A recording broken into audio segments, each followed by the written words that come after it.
Hey everybody, this is Nebulous Dungeon again, bringing you part 3 of my Foxiest of the Hounds walkthrough for Deus Ex Human Revolution. Welcome back, Jensen. Didn't think we'd see you around here for a while yet.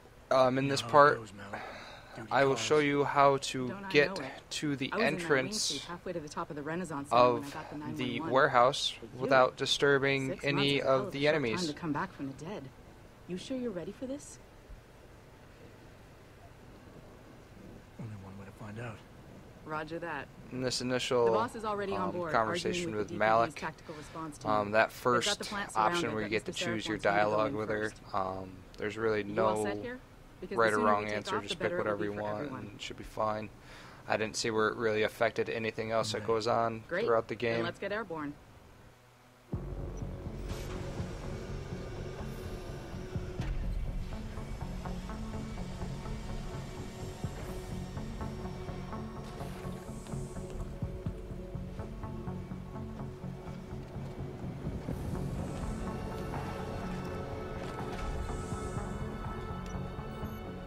Ha!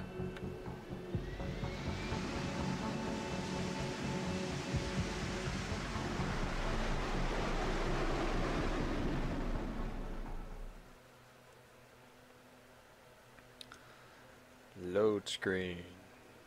Fun.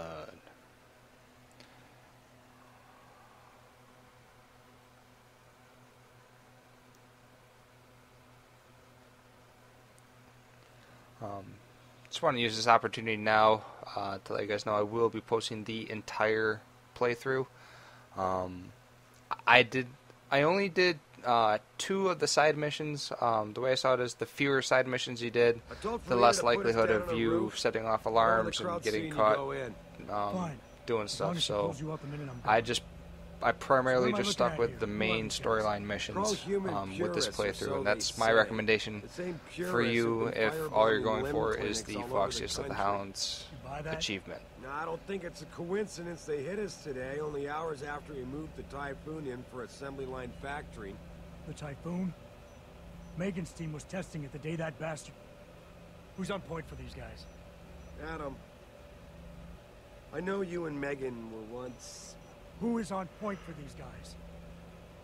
Goes by the name of Sanders. That's him, there. He's an augmented Adam, so he can't be one of the mercs who attacked us, but he did know exactly how to get inside our plant. Alright, so how do you want me to handle this? First priority is the Typhoon. I'm keeping SWAT out until you've secured it. As far as rules of engagement go, I'll defer to you. Lethal or non-lethal? Now here you want to select non-lethal. I'm not looking simply to start because a firefight in there, just neutralize them. one, the non-lethal weapons are silent. The tranquilizer gun and the stun gun are both silent. A lot of tight enclosed hallways, but the labs themselves are pretty open, high ceilings. So, do you want something you can use from a distance or up close? Now when it comes to choosing between the stun gun or the tranquilizer gun, I go with the stun gun. There's more ammunition that comes in the stun gun, and it's far more reliable than the tranquilizer gun. The tranquilizer gun, it takes about 2 to 3 seconds for it to kick in, basically for it to knock out the opponent, whereas the stun gun pretty much is pretty much has an immediate effect on the enemy. I'm sure you'll and I think to expand on the point of why non-lethal is better than lethal for the purposes of getting this achievement is I don't believe the lethal weapons are silenced the way the non-lethal weapons are.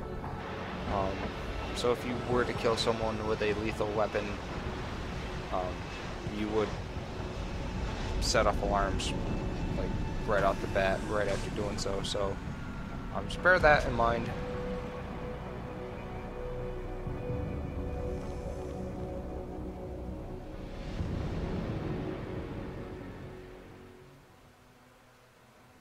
Alright, here when I first get out the helicopter here, I just wander around this rooftop.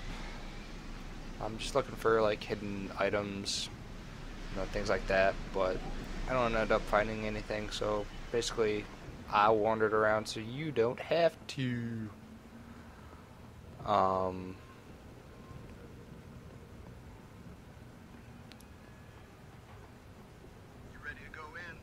really need to talk to any of these guys. I just did it for fun. At first I thought this was like a gate or something, and clearly I was wrong. Then I thought I could jump over the fence. Also wrong again. So after going inside, make sure you want to check out all the lockers. In this second locker here, I found that Pro Energy Boost Bar, which will replenish one of your energy cells. So always check lockers and any sort of like nooks and crannies for any weapons that would be useful. Like I said, always check the lockers. Like right here, I find painkillers in this second locker here. Those will come in handy for the bosses, so definitely save those for the boss battles, which I'll get into further at another time. Here is that first ladder. I think the reason I didn't go down it right away is because I wanted to see if there were any other routes I could possibly take. And I didn't find any, so I went back to that ladder and eventually went down that ladder.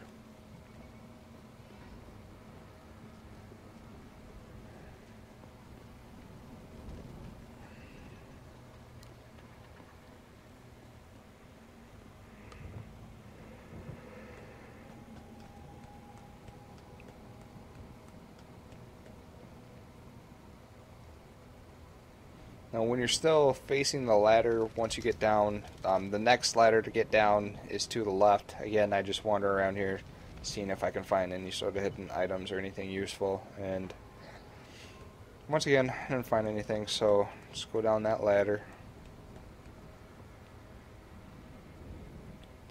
And coming up is where you pretty much encounter the first enemy of the game that you really can't sneak around.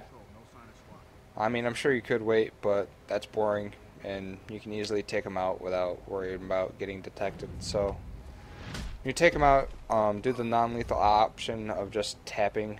The non-lethal option pretty much is silent. You won't set off any alarms, or I'm sorry, you won't alarm any of the other enemies that might be in the area. Whereas if you do do the lethal option, you will, killing them will alarm people if they're close enough to you, so just, always bear that in mind. Definitely go with the non-lethal options. Right here you're going to see how to get up. Take this alternate route so you avoid the enemies. This is the best route to avoid the enemies and be absolutely certain that you don't alarm anybody. So grab that crate off the forklift, put it next to the other stack of crates, and climb out the way I did just then.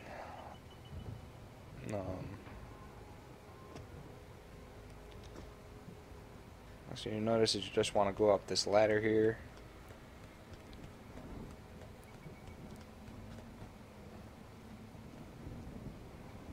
So right here you'll see the lightning in that middle path, and obviously you can't go through the lightning because it will basically kill you. It will kill you. So at first I thought I could get up and over to the right here. Found out the hard way wasn't going to happen.